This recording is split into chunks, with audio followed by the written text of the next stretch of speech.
நாள் வெயிட் பண்ணல, கொஞ்சம் பொறுத்துக்கோ. A day will come.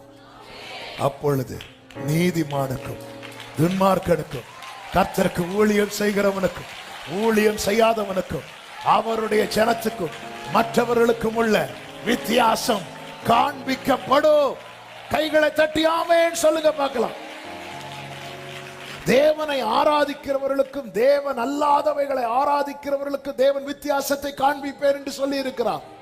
ஏசாயா 65:13-14 ஆதலால் கர்த்தராகி ஆண்டவர் சொல்லுகிறார், இதோ என் ஊழியக்காரர் புசிப்பார்கள், நீங்களோ பசியாயிருப்பீர்கள். இதோ என் ஊழியக்காரர் குடிப்பார்கள், நீங்களோ தாகமாயிருப்பீர்கள். இதோ என் ஊழியக்காரர் சந்தோஷப்படுவார்கள், நீங்களோ வெட்கப்படுவீர்கள். இதோ என் ஊழியக்காரர் மன மகிழ்ச்சியினால் கம்பீரிப்பார்கள், நீங்களோ மன நோவினால் அலறி ஆவியின் முறிவினாலே புலம்புவீர்கள். ஏன் இப்படி டிஃபரன்ஷியேட் பண்றார் தெரியுமா?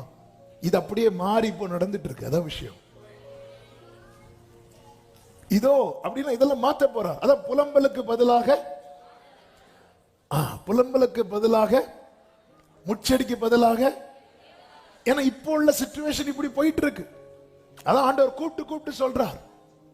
எனவேதான் தேவன் தருகிற வார்த்தையில என்ன இருக்கும் தெரியுமா? நாளை குறித்த நம்பிக்கை இருக்கும்.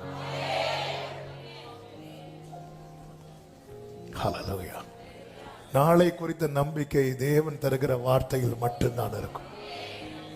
ஆண்டவர் சொல்றார், இங்க பாரு, இது நான் உனக்கு தந்த வார்த்தையில ஒரு உறுப்பு அவமாய் போவதை விட இந்த வானமும் பூமியும் ஒளிந்து போறது ரொம்ப லேஸ்.